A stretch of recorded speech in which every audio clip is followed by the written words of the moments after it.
பிசாசு பாவத்தில் ஆசை காண்பித்து உள்ளே கொண்டு போய் அவங்களை அடிமையாக்கி விடும். அவங்களுக்கு ஆசை காண்பித்து முதல் 500 ரூபா ஜெயிப்பாங்க, 1000 ரூபா ஜெயிப்பாங்க. உடனே எனக்கு 1000 ரூபா கிடைச்சிது, 5000 ரூபா ஜெயித்துட்டேன், 10,000 ரூபா ஜெயித்துட்டேன்னு சொல்லுவாங்க. அடுத்த நாள் 1 லட்ச ரூபா அவன் பிடுங்கி எடுத்துருவான், 2 லட்ச ரூபா பிடுங்கி எடுத்துருவான்.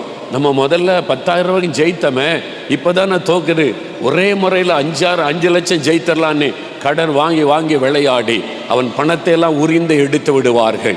இதுக்கு பின்னால் இருப்பது ஒரு சூதாட்டத்தின் ஆவி. இதுக்கு பயன்படுத்துவது ஒரு பிசாசு. இந்த பொல்லாத கம்பெனிகளை, கார்ப்பரேட்டுகளை பயன்படுத்தி மக்களுடைய பணத்தை உறிஞ்சி எடுத்து மக்களை பாவத்துக்கு அடிமையாக்கி அவருடைய வாழ்வையை அழித்து அவளை தற்கொலை பண்ண வைப்பார். அதற்கு பின்னால் இருப்பது ஒரு பிசாசின் ஆவி. அவங்க விடுதலை அடையாட்டா அதிலிருந்து ஜெயிக்க முடியாது. இதுதான் வேதம் தெளிவாய் சொல்லுகிறது. ஒவ்வொரு பாவத்துக்கு பின்னாலும் பிசாசு இருக்கிறான். மதுபானம் அது குடிவெறியின் ஆவி. சூதாட்டம் அது சூதாட்டத்தில் அடிமைப்படுத்துகிற ஆவி. லஞ்சம் வாங்குவது பாருங்க, பண ஆசையின் ஆவி. அது பண ஆசையை பிசாசு தூண்டுவான். நீ இந்த லஞ்சம் வாங்கினாதான் நீ நல்லா இருக்க முடியும். அவனை பாரு, மேல் அதிகாரி லஞ்சம் வாங்குறான், அந்த மினிஸ்டர் லஞ்சம் வாங்குறாங்க, எம்எல்ஏ லஞ்சம் வாங்குறாங்க. லஞ்சம் வாங்காமல் யார் வாழ்கிறா இந்தியாவில்? நீ வாங்கி பண ஆசையை தூண்டி தூண்டி தூண்டி அந்த லஞ்சம் என்கிற பாவத்துக்குள்ளே அடிமையாக்கி நிறைய குடும்பத்தை சாபத்துக்குள்ளாக்கி விடுகிறான். பாவம் சாபத்தை கொண்டு வரும் இல்லை, அந்த சாபத்துக்குள்ளாக்கித்தான் நிறைய குடும்பம் நிம்மதி இல்லாமல், பணம் இருக்குது நிம்மதி இல்லை, பணம் இருக்குது சமாதானம் இல்லை, பெரிய பாதிப்புகளை உண்டாக்கி மனுஷனுடைய வாழ்க்கையை அழித்து விடுவது.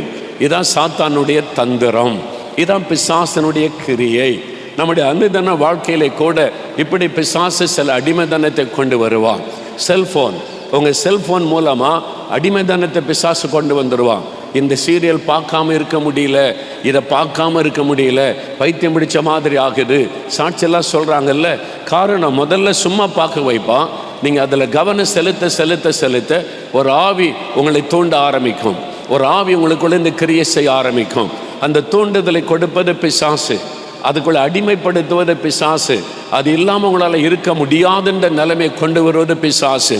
அப்போ இந்த மாதிரி சாத்தான் மனிதர்களை அடிமைப்படுத்தி தேவனை விட்டு வழிவிலக பண்ணி அவருடைய நிம்மதியை குலைத்து ஆசீர்வாதத்தை கெடுத்து குடும்ப சமாதானத்தை கெடுத்து குடும்பத்தை பாழாக்குவது தான் பிசாசினுடைய திட்டம்.